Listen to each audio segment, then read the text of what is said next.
Fala, fala, fala, galerinha, bom dia! Vou pegar vocês de surpresa, né? Tava esperando uma matéria, vai vir outra, mas tá tranquilo. Vai começar o dia bem, vai começar o dia bem. Já vai começar assim, ó. Potência dissipada pelo efeito Joule. Ou seja, nós já vimos a nossa associação, nós vimos lá a primeira, a segunda lei de Ohm, tudo bonitinho, tudo lindo. Logo em seguida nós vimos associações, né, de resistores em série, depois veio a associação paralelo, conhecemos a associação mista, tá tudo lindo. E agora a gente vai conhecer a potência dissipada por efeito Joule, tá? Ou seja, vamos trabalhar a parte de potência, né? O que é a potência, né? Quando a gente vem, né, na própria física, potência, lembra? Trabalho sobre tempo, ou seja, um trabalho realizado sobre um tempo. Então, agora, quando a gente pegar essa potência, né, a gente vai fazer algumas atribuições. Quem é esse trabalho? Quem é esse tempo? O que isso pode gerar? O que dentro da parte da primeira e segunda lei de Ohm a gente pode aproveitar, né, para fazer essa potência dissipada em cada resistor, né, e o que isso vai gerar para a gente? Bom, isso é que eu vou mostrar para vocês agora, tá? Então, potência dissipada por efeito Joule, para a gente já começar bem. Né? Para a gente já começar bem, a gente começa assim. Reostato. Vamos saber o que é o reostato. Né? Vamos analisar aqui o que é o reostato. Deixa eu botar minha face aqui. Então vamos lá. Reostato, gente. Quando a gente fala de reostato, na verdade a gente está falando de um dispositivo que vai permitir controlar o valor da resistência de um resistor. Então vamos lá. Lembra quando a gente viu lá na primeira lei de Ohm, existia a nossa resistência? Cada resistência tem o seu valor, né, de resistência. E aí agora a gente fala do reostato. Reostato nada mais é do que um dispositivo, né, em que ele vai ter ali a resistência, só que eu posso controlar essa minha resistência. Tá? Então eu vou ter uma chavinha e com essa chave eu vou fazer o quê? Eu posso controlar a minha resistência, ou seja, eu posso aumentar a minha resistência e posso diminuir a minha resistência. Mas para que isso, Vantos? Para que vai servir esse reostato? Bom, vão existir situações em que eu vou querer o máximo ou o mínimo, né, no caso daquele reostato. Como assim, Vantos? Bom, a gente já viu que quanto maior a resistência, menor a corrente, né? Quando menor a resistência, maior a corrente que vai passar ali, né? Ou seja, quando a gente tem uma resistência maior, a gente vai ter uma quantidade menor de corrente ali, né? Então a gente pode variar. Eu quero que passe muita corrente e eu quero que passe pouca corrente. Tá, tudo bem, Wando. Eu posso controlar, né, a minha corrente passando ali através dessa variação de resistência. Mas para que isso vai ser útil? Calma que a gente já vai ver isso. Tá? Então aí, nesse diagrama abaixo eu estou mostrando para vocês, onde o ponto C ali chama de cursor, foi colocado próximo do ponto B, praticamente nenhuma resistência haverá. E enquanto se o cursor for colocado próximo a A, a resistência, né, a corrente elétrica, irá percorrer todo o resistor. Então eu vou variando essa minha resistência. E aí, o que a gente tem? Através desse mecanismo é possível controlar, por exemplo, a água, né, em um chuveiro elétrico. Né? Já viram lá no seu chuveiro elétrico? Você olha lá e você tem frio, morno e quente. Aquilo nada mais é do que um reostato. Tá? Ou seja, quanto menor a resistência elétrica do chuveiro, maior vai ser o fluxo de corrente. Né? Se vai ser maior o fluxo de corrente, aquela minha resistência vai esquentar mais. E aí o que vai acontecer? Minha água vai ficar quentinha. Minha água vai ficar quentinha. Só que isso também vai ocasionar uma maior potência dissipada e, consequentemente, maior temperatura da água. Tá? Ou seja, além de eu aumentar o meu fluxo, né? Além de eu aumentar o meu fluxo de elétrons porque eu estou diminuindo aquela resistência, eu também vou aumentar a potência dissipada. Logo, eu também vou aumentar a temperatura. Por que eu vou aumentar a temperatura? O fluxo de elétron ali, no caso de carga, não vai ser maior? Logo, aquele meu filamento, que é uma resistência, vai passar mais, vai aquecer mais, vai realizar um trabalho maior, que tem a ver com a potência que a gente já vai ver. Então, aqui tem um esquema a seguir, que vai representar o reostato e a chave de um chuveiro, né? No entanto, ao invés de ser um único resistor e um cursor, a resistência do chuveiro é formada por uma ligação de resistores em série, né? Nesse caso, o chuveiro tem apenas 2 resistores, né? Quando a chave do chuveiro encontra-se na posição A, o chuveiro está desligado, né? Na posição B, apenas uma resistência ligada ao chuveiro. E na posição inverno, menor resistência, né? Na posição C, 2 resistências são ligadas e o chuveiro está na posição verão. Então, quando eu tenho aqui em C, né, eu vou ter o quê? Mais resistência. Se eu vou ter mais resistência, eu vou ter o quê? Um fluxo menor de cargas, né? 2 resistências estão com a tensão ADDP nos terminais do chuveiro é constante, a gente pode ter 220 ou, em alguns casos, né, 127 volts. A variação da potência obtida pela variação de resistência é o O² sobre R. Tá? Então a gente já vai conhecer que a potência nada mais é do que o O² sobre R. Beleza? E aí, deixa eu botar aqui. Vamos entender primeiramente o que é um curto-circuito. Tá? Então, o curto-circuito, o nome já diz pra gente, é um encurtamento desse meu circuito, né? Então, por exemplo, a gente tem ali, ó, 2 exemplos, né, de lâmpadas ali, um com curto, outro sem curto, e eu já vou dizer para vocês como é que é esse funcionamento do curto-circuito. Então é o seguinte, ó, a figura abaixo, no caso do lado, representa... não, tem que olhar para cá, porque tá ali. Então, ó, no caso da figura à esquerda, né, a ligação está correta e o circuito funciona acendendo a lâmpada. Então a gente tem esse primeiro caso aqui, ó, tá? Vou mostrar aqui para vocês. Não, volta lá.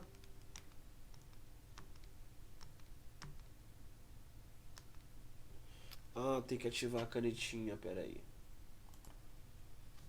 Então aqui, ó, no primeiro caso, né, no primeiro caso ali, vou botar a primeira figura aqui pra gente, ó. Nessa figura aqui, a gente tem lá o polo positivo, polo negativo, nossa correntezinha, ó, vindo bonitinho, vai passar pelo filamento da lâmpada, vai acender essa lâmpada pra gente, vai chegar aqui no negativo, tudo está lindo, tudo estará maravilhoso, tudo está beautiful. E aí é o seguinte, a figura abaixo representa um circuito formado pela lâmpada ligada a uma pilha, no caso da figura esquerda, a ligação está correta e o circuito funciona acendendo a lâmpada, bonitinho. No caso da figura da direita, uma ligação extra foi feita através do ponto A e B. Aí eu venho para cá, ó, olha o ponto A, olha o ponto B. E aí eu fiz uma ligação aqui, ó. Tá aqui. De A para B. Nesse caso aqui, a lâmpada vai deixar de quê? De acender. Mas calma aí. Vamos tomar cuidado. Não realize, tá, esse experimento, pois os fios e a pilha se aquecerão e a pilha pode explodir, causando um acidente.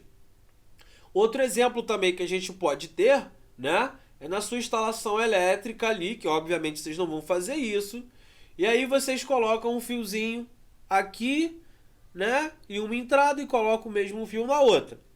Né? Vocês já sabem o que pode acontecer, né? Um curto e um curto, né? Pode ocasionar um negocinho que a gente não quer, né? A gente não quer, não é isso? Então, não vamos realizar esse experimento, apenas acreditem no que eu estou dizendo. Então, o motivo para a lâmpada não acender nesse caso é a ligação entre A e B, permitindo que a corrente elétrica circule pelo circuito através desse caminho praticamente sem resistência, deixando de percorrer através da lâmpada. Então, o que está acontecendo aqui? Na primeira situação, né, a nossa corrente é obrigada a passar pela nossa lâmpada, e aí ela vai acender esse filamento da lâmpada, é uma resistência, né, vai passar esse nosso fluxo de cargas aqui bonitinho, vai acender a lâmpada e vai chegar no outro polo, né, da nossa pilha. No caso da direita, que é o segundo caso, o que vai acontecer aqui, gente? A gente colocou lá uma gambiarra do ponto A para o ponto B. E aí, o que a corrente quer? Como eu já havia falado para vocês antes. Bom, eu vou olhar os caminhos possíveis. Então esse caminho tem um muro de 3 metros. esse muro vai ser representado por uma resistência. E aí eu olho para o outro caminho e eu tenho um muro de 1 metro para percorrer. E aí eu vejo, bom, eu tenho um muro de 3 metros e um muro de 1 metro. Só que aí aparece um terceiro caminho. E esse terceiro caminho é o caminho AB que eu acabei de criar. Esse caminho AB é um caminho que não tem muro nenhum. Então o que eu vou querer? Eu vou querer passar pelo muro de 3 metros, que no caso é a resistência da lâmpada, ou vou querer seguir por aqui que eu não tenho nenhuma resistência? E a resposta é bem simples, gente. Eu vou querer seguir por aqui. Porque nesse caminho AB aqui em cima, esse caminho AB aqui em cima, o que acontece? Eu não tenho resistência. Eu não vou ficar gastando energia, cara. Pra que eu vou ficar gastando energia? Não tem necessidade de eu ficar gastando energia. Eu vou passar de A para B. E aí o que acontece? Quando eu passo aqui desse meu polo, eu tenho uma DDP. Eu tenho um potencial, que é o potencial em A. E aqui eu tenho um outro potencial, que é o potencial em B. Só que o que acontece? No potencial A e em B, o que acontece? Gente, eu tenho o mesmo potencial em A e o mesmo potencial em B. Olha que estranho, né? Ou seja, quando eu faço aqui, potencial em A menos o potencial em B, é igual a R vezes I, que a gente já viu. Não é? Só que tem um problema. Qual o problema? Quando eu passo por aqui, de A para B, ele já falou, não tem resistência, é só um fio. Se não tem resistência, o valor disso aqui é 0. E aí olha o que vai acontecer. Potencial em A menos o potencial em B, que é a diferença de potencial, DDP, que a gente conhece, é igual a 0 vezes a corrente, que é 0. E aí olha o que acontece. O potencial é igual ao potencial em B. Ou seja, repare que nesse circuito da direita, né, ele é um caminho mais curto que a corrente vai percorrer. Por isso que a gente vai chamar de curto-circuito. Por quê? Isso vai encurtar o caminho que a corrente tem que percorrer no circuito. Daí o nome, curto-circuito. E o que mais? No curto-circuito, o potencial ali, em A e em B, são iguais. Tá? Beleza? E aí, nada mais justo. Já que agora a gente, né, já aprendeu, vamos pegar e seguir. Como os pontos, né, A e B têm o mesmo potencial, a gente pode torná-los, né, eletricamente coincidentes em um novo circuito. Então olha isso aqui. Eu tenho o primeiro caso, vem a minha corrente, tá aqui, uma resistência. E aí eu posso fazer isso aqui, Criei o meu curto AB, né? Tá aqui a minha resistência. E aí esse meu curto, né? Esse meu curto aqui, né? Se a gente for reparar, olha aqui, o potencial em A, potencial em B. E aí, minha correntezinha vem, não vai passar pela resistência, porque ela não quer resistência, ela quer encurtar o caminho dela, né? E aí, esse circuito, na verdade, acaba sendo assim. Ou seja, Wanderson, eu posso desconsiderar?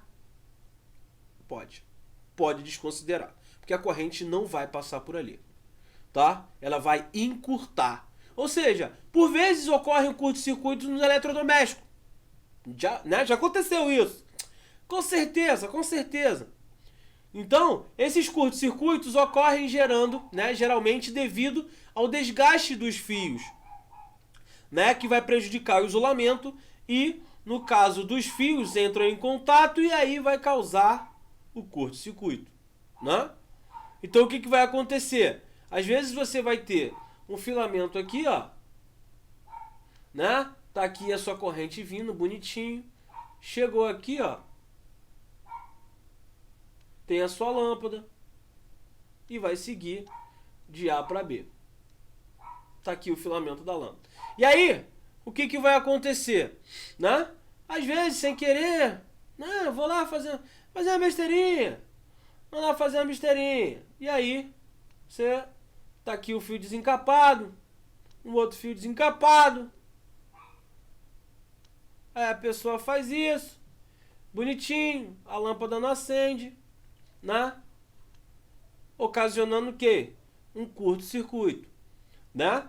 Ocasionando um curto-circuito. Ou seja, lembrando o que eu havia falado, lembra antes, Ana, em que a gente tinha falado, né, de antigamente, as lâmpadas das árvores de Natal, né, em que a gente tinha, né, essa árvore de Natal, aí vinha aqui, ó, uma lâmpadazinha, outra lâmpadazinha, uma lâmpadazinha, e aí sucessivamente. Aí me chegava, né, dava um probleminha lá, de repente apagava quase que toda a árvore de Natal, fazendo a gente ter que sair correndo para ir comprar um novo pisca-pisca. E aí, por que isso acontecia? Porque isso aqui estava em série, e aí essa lâmpada aqui queimava. Se essa lâmpada queimava, ia ter corrente, ia passar, ia ter corrente, ia ter. Só que ela ia passar por aqui? Não. Ou seja, todas as outras iriam apagar. A não ser que a gente encontrasse essa lâmpada e substituísse por outra. E aí a gente substituindo, o que aconteceria? Voltaria a ligar todas as outras lâmpadas. O problema era ficar procurando qual delas havia queimado. Tá bom? Beleza? E aí, ó, nada mais justo. Vamos fazer um exercício para praticar. Vamos praticar. E aí, ó, a resistência equivalente entre os terminais A e B da bateria, botei a bateria para vocês aqui, ideal no circuito elétrico a seguir é igual. Ele quer saber a resistência equivalente. E aí reparem que aparentemente está bonito. Tá tudo bonito se a gente não prestar atenção aqui nesse querido fio. Tá? O que vai acontecer? Né? Vamos trabalhar, vamos pensar igual a corrente pensa. A corrente sai daqui do maior polo e ela vem bonitinha. Tá aqui, ó, a minha corrente vindo. Chegou aqui no ponto B, ela olha e fala assim, ó, tem uma resistência ali de 2R, em que eu vou ter que passar por ela. Não tem jeito. E aí eu vou chamar esse cara de ponto C. A corrente chega aqui e fala, peraí. Bom, se eu descer, eu vou ter que pegar um muro e pular um muro. Agora, se eu seguir reto, eu não vou ter obstáculo nenhum. Eu vou seguir reto. Eu vou seguir reto. E aí eu vou chegar nesse ponto, que é o ponto D. Quando ela chega no ponto D, ela fala, olha, ou eu vou seguir por aqui, vou chegar nesse outro ponto aqui, e vou, obviamente, não vou passar por esse R, vou passar aqui, né? Vou passar aqui, vou seguir reto, porque eu não quero mais resistência, vou bonitinho e chego aqui sem muito esforço. Ou também, né? Ou também eu vou fazer o seguinte, eu vou chegar aqui, ó, vou chegar no ponto C, vou escolher ir por D, que eu sou malandro. Quando chegar a D, eu não vou querer ir para lá. Eu vou fazer o seguinte, eu vou vir direto para o ponto E. Que aí eu chego no ponto E e depois eu vou direto para A. Ou seja, qual é, né, a resistência equivalente do meu circuito? Né? É o somatório, né, de todas as resistências em séries. Só que eu só vou passar por uma resistência. Essa resistência R e essa resistência R, eu não vou passar por ela. Por quê? Porque eu tenho curto circuito, ou seja, um caminho que vai encurtar o meu caminho, vai encurtar o meu circuito, né? E eu não vou querer passar por essas resistências. E aí eu quero meu caminho livre. Então o único lugar que eu irei passar será pelo resistor de 2R. Então essa no caso será a minha resistência equivalente. Beleza? Tranquilo? Ou seja, vamos ser malandros igual a corrente. Vamos escolher os caminhos em que não há resistência. Vamos, e se não tiver? Aí a gente vai passar pelos caminhos tranquilamente. Agora, se eu tiver a opção de escolher entre ter uma resistência e não ter uma resistência, um curto, obviamente, eu irei escolher o curto. Tá bom? Beleza? E aí, vamos conhecer o nosso dispositivo, nossos dispositivos de segurança. Né? Os nossos dispositivos de segurança tão importantes. Então, ó, um fusível é um dispositivo, né, utilizado para proteção, evitando que uma corrente maior do que a suportada pelo circuito danifique-o. Então, por exemplo, para que a gente vai usar o fusível? Bom, o fusível ele vai servir, né, no nosso circuito em que eu tenho material doméstico, né, eletrônico ali, em que ele suporta uma corrente, vamos supor, de 10 amperes. E aí, o que vai servir esse meu fusível? Por exemplo, bom, vamos entender assim, se chegar a 10 amperes, isso aqui vai queimar o meu aparelho doméstico, e não é o meu objetivo. Então a gente vai colocar esse dispositivo de segurança para caso essa corrente, né, alternada, né, dê uma correntezinha alternada, que é a que a gente tem em casa, chegue nessa corrente, né, que eu posso suportar de 10 amperes, eu vou fazer o seguinte, vamos romper, né, vamos romper o sistema para que isso não faça o quê? Queime o meu dispositivo, tá? Então o fusível ele consiste de um filamento de uma liga metálica com baixo ponto de fusão. Por que baixo ponto de fusão? Temperatura, né? O efeito Joule. Vai aumentar essa temperatura até a temperatura que ele aguentar e ele vai fazer o quê? Tum! Fundiu, ele vai lá e abre o circuito pra gente. Tá? Que quando a corrente ultrapassa um determinado valor, devido ao efeito Joule, o filamento acaba fundindo e o circuito abre. Como eu acabei de falar. Normalmente, no esquema de um circuito, o fusível é representado por um dos símbolos. Então aqui eu coloquei os símbolos para vocês do possível fusível. Então nós temos 4 tipos aí, né, de representação, no caso de símbolos ali do nosso fusível. E ali eu coloquei um exemplo para vocês do que é, por exemplo, um fusível, caso vocês não saibam. Eu tenho quase certeza que todo mundo sabe, né? Mas é isso aí. Mas existe só esse dispositivo, Vandos? Não. A gente tem o disjuntor também, tá? Tal qual o fusível. Outro aparelho utilizado para a proteção de circuitos elétricos é o disjuntor. Sua principal diferença entre o fusível é a capacidade manual de desligamento do circuito. Além disso, após um desligamento do circuito devido a uma corrente alta, o disjuntor é passível de rearmamento, pois ele não é danificado quando ocorre o desligamento do circuito. O que isso quer dizer, em miúdos? Quando a gente tem no caso, a gente tem o fusível ele tem aquela liga metálica, como foi falado para vocês, em que chega numa temperatura, né, ele vai ocorrer o quê? Vai ocorrer a fusão e ele vai se romper. A partir daquele momento que se rompeu, o que a gente faz? A gente pega aquele dispositivo, joga fora e substitui ele por outro. Já o disjuntor não. O disjuntor ele tem um sistema em que quando chegar essa corrente, por precaução, ele vai desarmar, ou seja, ele desliga. Ou seja, a partir daquele momento não se passa mais a corrente. Mas depois você consegue armar ele novamente e aí ele deixa o fluxo. Ou seja, quando normalizar, você pode ir lá e armar novamente, né, o seu disjuntor. Ah, Vantos, mas quer dizer que o disjuntor nunca vai dar problema? Não. Vai chegar um momento, né, que ele tem a resistência dele e que ele pode dar problema. Só que, no caso, o fusível, ele queimou, né? Chegou aquela temperatura ali de fusão dessa liga metálica, pum, já era, substitui e bota outro. O disjuntor não, ele vai ter uma durabilidade muito maior, tá? E eu posso, meu circuito caiu, eu vou lá, pum, abri o circuito, pum, fecho o circuito e ele volta a funcionar. Tá bom? Potência elétrica. Então vamos lá. Potência elétrica. No diagrama abaixo, né, coloquei um desenho para vocês ali. Nós temos um resistor ali de resistência R submetido a uma diferença de potencial U, como já conhecemos. A corrente elétrica nesse circuito é I. Todos esses termos nós já conhecemos. E aí, durante um determinado tempo, uma quantidade de carga igual a ΔQ passa pelo circuito. Então, o que acontece? Tem uma diferença de potencial, tem a minha corrente.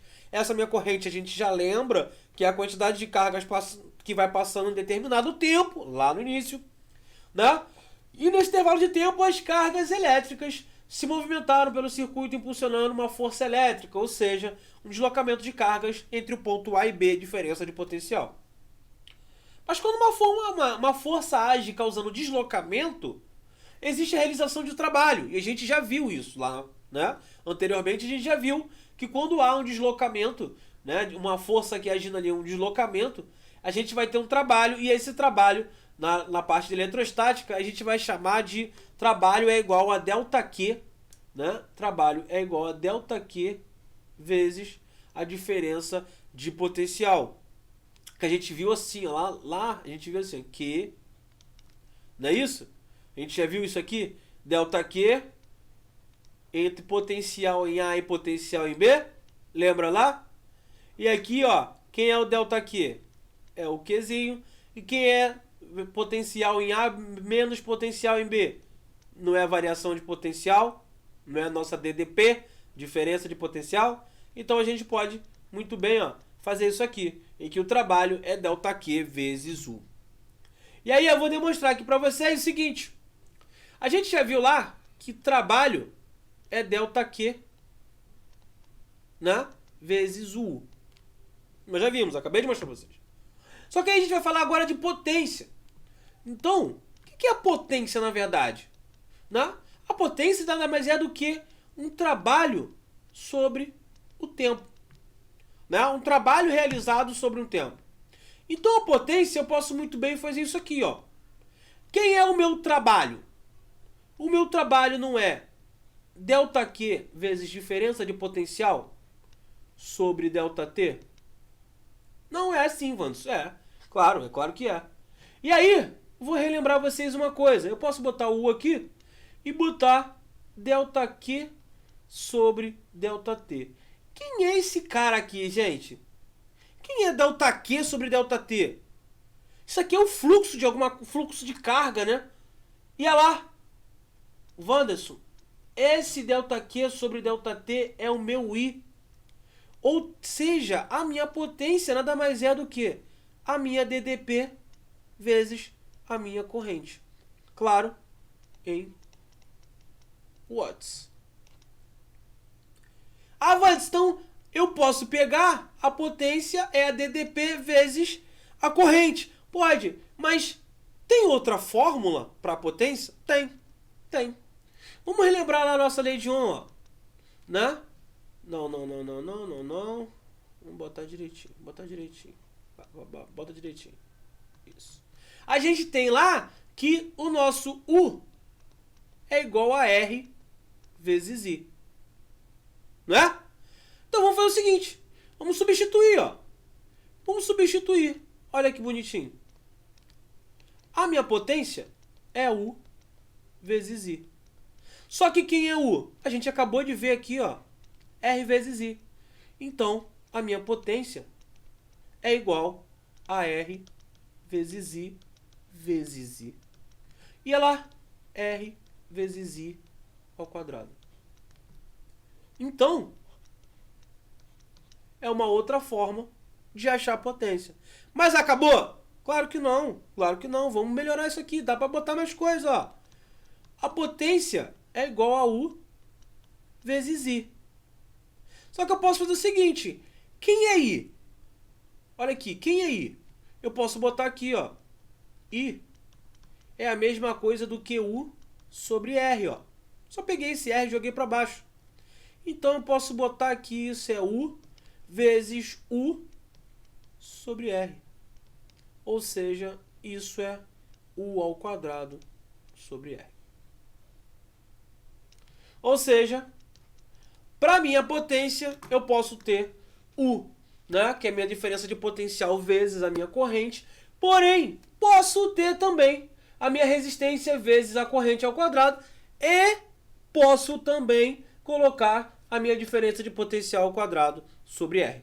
Então são daí que aparece, né, as nossas queridas, lindas e maravilhosas fórmulas de potência. Tudo pegando lá da nossa lei de Ohm, no início lá, bonitinho, lindo, maravilhoso. Tá?